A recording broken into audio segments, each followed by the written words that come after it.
Team Teddy or Team Taysom? How about just be Team Saints and keep Stephanie Myers outside of football? Unless you really want a 50 Shades of Black and Gold. The Atlanta...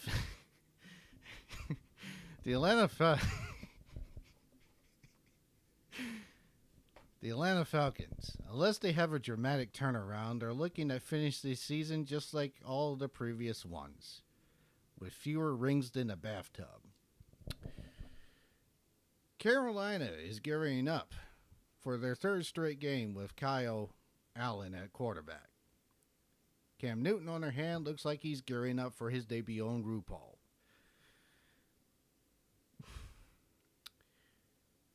Jameis Winston had a good game against the LA Rams, leaving some to think that just perhaps Bruce Arians really is a quarterback whisperer. Either that or they guaranteed Winston a team bonus and crab legs. We talk Saints this past week and upcoming weeks on the other side of the intro.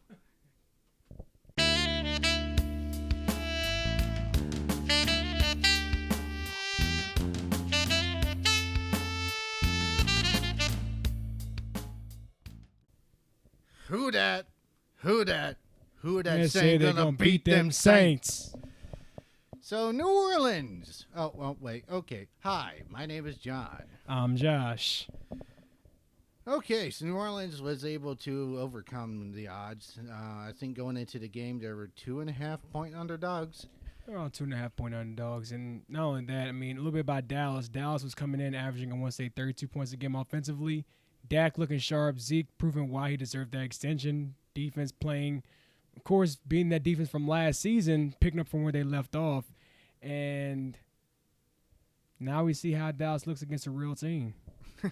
You see, I think that's what I've been trying to say to my friends is like, I don't know, man. It's like Dallas, they played the I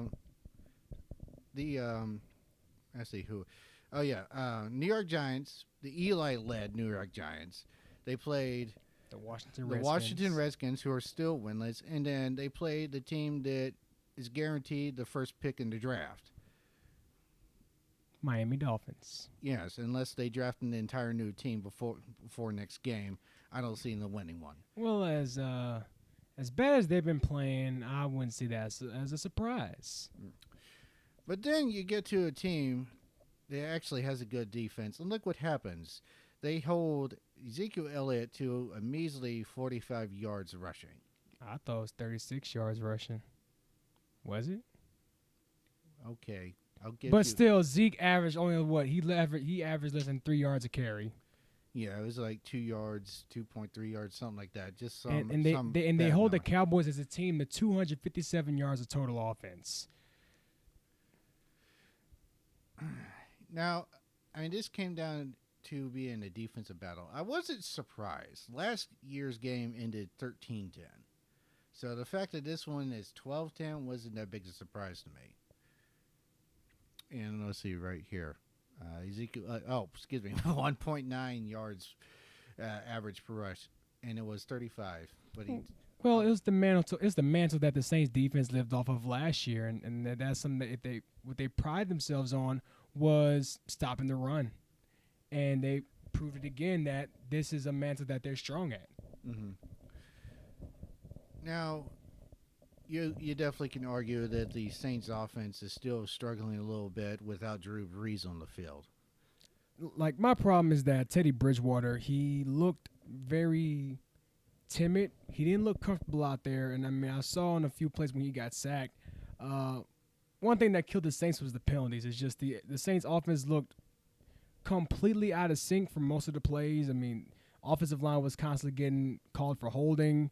And I just got to say, Robert Quinn, from defensive end for the Cowboys, was just giving the offensive line lots of problems.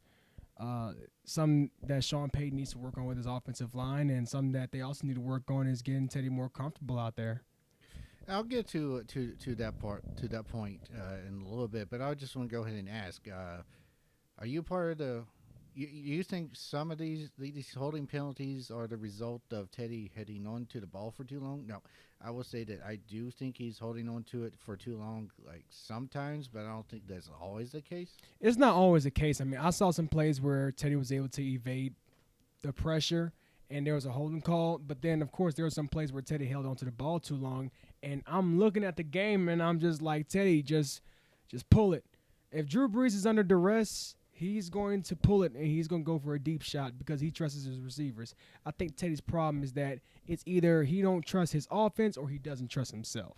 But he looks like he's holding something back out there on that field. He does look like he's holding something back. I'll get to my point in just a bit, but I'm going to continue on this side. You know, what I was looking at, it to me watching that game, it seemed like every little thing would get the Saints called on a holding penalty. Yet, you had cases where Cowboys would have a Saints defender in a chokehold and nobody saw it. This is a mixture of, all right, so is the referee letting these guys play, or are the referees just trying to target the Saints again? It's like I don't know what side the referees are. I didn't know if the referees were being neutral or they were being against the Saints, but the Saints got penalized way too much, especially on the offensive line. I thought the defense was very disciplined that night. I mean, compared to how they've been doing the first 3 weeks of the season, I feel that the reason why the defense did a pretty good job that night was part of it was their discipline. But the offensive line, it seems like they're still trying to get used to not having Drew Brees out there. I can understand. I could totally see that fact. But I think I went back and watched some of Teddy Bridgewater's old footage, and I've come to a conclusion. He has always been that short range dink and dunk guy, whether at Minnesota or Louisville or wherever, with the Saints, obviously. And I think the biggest reason why that is such a problem for the Saints is because Sean Payton, largely thanks to Drew, has always run some variation of the spread offense, which Teddy clearly, like you said, looks uncomfortable running. You know, that relies more on spreading the ball around and throwing it more, 10, 15, 20 yards downfield, as much as it does relying on checks and screen passes. But that's not Teddy's style play. And of course, no one expected Drew to go down like that because his history is that he just doesn't miss games due to injury, which has led me to believe that there probably was not a true Bridgewater package that they're now having to just create anew. In fact, Sean Payton earlier last week insinuated to such when he said that they're having to start over with square one with Teddy Bridgewater. So, I mean, so what you're saying is that the Saints are going to have to change up, like, their whole, like, formation. Like, you know how, like, you have teams that run the pro style, you have teams that run the spread. You think the Saints should abandon the type of offense they all used to running and do something that's comfortable for Teddy? I mean, there's a telling when Drew's coming back. They're saying Drew's coming back against Atlanta. So, I mean, about 4 more games, I want to say. Yeah, about 4 more games. So, honestly, I do feel where you're coming from as far as trying to get Teddy more comfortable because it seems that the spread or the variation of the spread is not Teddy's cup of tea.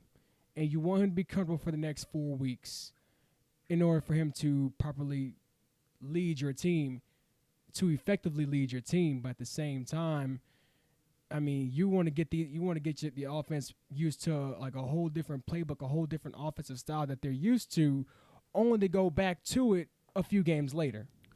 Well, what I'm saying is they're kind of stuck in between a rock and a hard place with Drew being out for a lengthy period, but not the majority of the season. Yet you got a quarterback in there who would have done okay coming in for a game or two, but now you're stuck with him for 6 games. Who is not comfortable, obviously not comfortable running the offense that you got him in there running. Now, granted, I will go back on your point earlier and say, Yeah, I definitely do believe that some of his struggles are mental. Like you could also see that in him too. Like he holds back. He definitely holds back. Um, he took that slide going for a first down inside the 10 way too soon. He just didn't want to get hit there. And I think one of the reasons why is because of his gruesome leg injury that he Well, yeah, suffered yeah. at That's Minnesota. that's what I'm pointing And to. You forget he almost lost his leg. They almost had to amputate. I mean, I knew it was a bad leg. I didn't know it was that gruesome though. Yeah, he was losing feeling in that leg as they were putting him on the ambulance, and they almost had to amputate. Oh, good lord. So I can understand how some of that would be mentally impeding him. But at the same time, he has to put trust in this offense. I mean, he's seen Drew Brees make gutsy plays. He's seen the guys on the offense make clutch plays. I mean, you know what your offense brings to the table. You know how effective your offensive line can be. You know how deadly your backfield can be. You know how productive your wide receiver core can be. So, I mean, you know everybody on the offense is going to have your back. That's their only choice is to be able to have your back out there in the field. Put some trust into your offense. And Sean Payton needs to be able to put more trust in Teddy Bridgewater because I feel that not only Teddy Bridgewater is holding himself back on that field, but I feel that Sean Payton is kind of holding back in his play calling.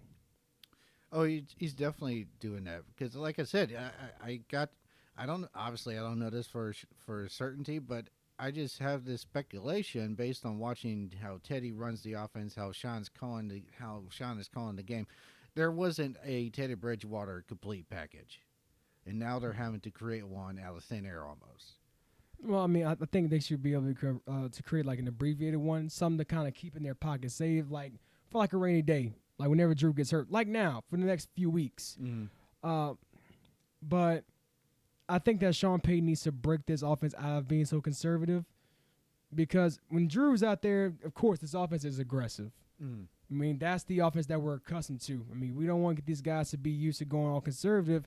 And as soon as they try to go aggressive again, then everything just goes haywire out there on the field. Right. So I believe that, I mean, it's time to see Teddy get aggressive. I mean, he's in the middle of this stretch. It's time for him to get aggressive out there on the field. I can agree with that. I just don't see it happening because I just think you got a quarterback trying to run a system that he's not comfortable with, and he has mental holdbacks on top of that. I think this is the type of offense that the Saints are going to be pretty much stuck with until Breeze gets back. But, I mean, enough about the offense, though. Let's talk about the real MVPs of Sunday night, and that's the Dome Patrol 2.0. That's Saints defense. They stepped up for sure. They really stepped up. I mean, from start to finish, without question. Especially the front seven. Well, I got to take my hat off to Marshawn Lattimore.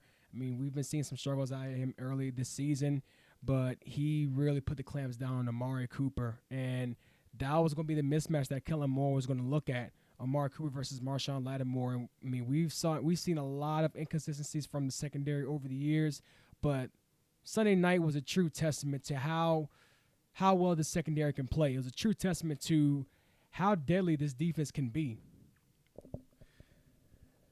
Yeah. You know, Kellen Moore's running that Cowboys offense, and they were just like putting up all sorts of numbers in the first 3 games, and then come their first real test against a true defense, and they fall flat on their face. You ask me, Kellen Moore needs to remember he's not playing for Detroit anymore. Oh. So, you know, you might want to switch systems. Ouch. Ow. By the way, Kellen Moore, come on. But Kellen Moore's the greatest quarterback to ever play at Boise State. Come on now. This is the NFL. Yeah, I know. He played for Detroit. He learned Detroit ways. You play really good against mediocre teams, and then you fall flat on your face against a real one. That's true. The Cowboys offense followed his suit.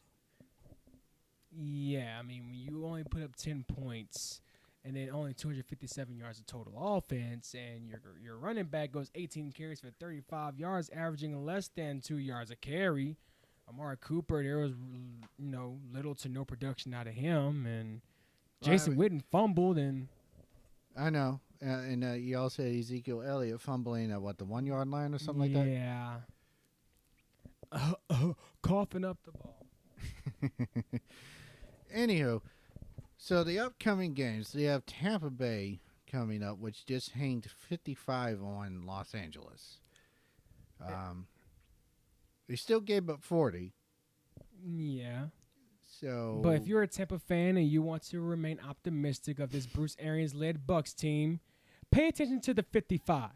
Me, well, and this wonderful co-host right here, well, no, him and I, as his wonderful co-hosts, we're going to look at the 41 because from analyst standpoint, yeah, I mean, you made the Rams cough up the ball. You hang 55 on them, but they hung 40 on y'all. That's bad defense. And when also, we don't like the Bucs, just saying. So you got the Bucks coming up. They obviously have the ability to move the ball and score, but they also have the ability to allow the other team to score as well.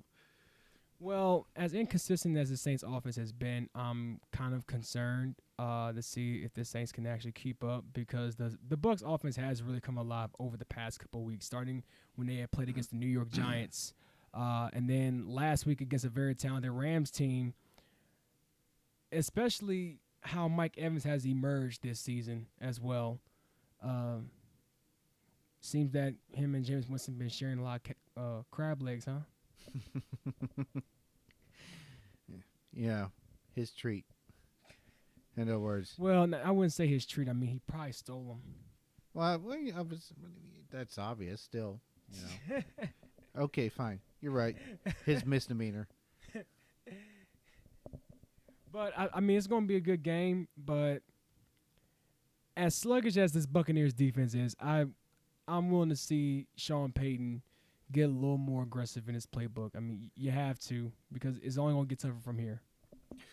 All right, so after the Bucks, I believe it's the Jacksonville Jaguars after that. And then the last two games with Drew Brees on the sideline is I know they play at Soldier Field. Who do they have here at home?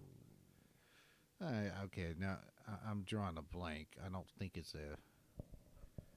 When you said Soldier Field, I kind of got worried. Yeah, they play the not Cowboys. They just play the Cowboys. I'll forget about it. They have some very winnable games on paper. Some of these games are not as winnable without Drew Brees. I mean, with Drew Brees on the field, you automatically have a shot to win. I mean, knowing how Drew Brees come plays. on, man. They're 2-0 the last 2 weeks in Seattle and versus Cowboys. You do make a point there. The win over the Cowboys was very, huge, very impressive defensively, and the win over Seattle was a team effort, unlike nothing else. I don't know. I think I'm just being a tough critic, but I mean, I'm used to seeing the Saints light up the scoreboard. I'm used to seeing, the Saints, play a complete game as a team, like offense clicking on all cylinders, defense clicking on all cylinders. That's something that I've gotten accustomed to, and everybody has. And just not seeing Drew Brees out there has kind of changed my perspective, and it's kind of made me want to see more. I think I'm just dying to see more from Teddy Bridgewater. I think everybody because Bridgewater has a lot of potential, and in my mind, I feel that Bridgewater can ball out. He's still, in my opinion, he's a very talented quarterback. I just hate that he holds back, and understandably why. He doesn't want to suffer the same fate that he suffered at Minnesota. Gruesome leg injury, then he gets released. No one wants that. It's just I believe that I want Teddy Bridgewater to put his faith in his offense. Once he lets go and puts faith in his offense, the kid's going to ball out, without a doubt. Okay, well, I hope so. I know a lot of people hope so, but I also know we're all looking forward to Drew returning. Drew, Get well. But don't come back too soon because we need you to be at 100%. We don't want you being like Cam Newton and you come back too early for your own good. We need you at 100%. Okay? Get that thumb right. Well, I don't think you have to start worrying about that unless you start seeing Drew Brees wearing a bonnet. Or a scarf. One or the other. Maybe some heels. Okay, well, that's that. I think that wraps up today's episode of Let's Talk Football Saints Extra. I thank you for joining us. Follow us on Facebook. Right now is the only page we got up. AI Sports Cajun Connection. I'm John. I'm Josh. And thanks for joining us. Watch now I can't even think straight right now. Peace.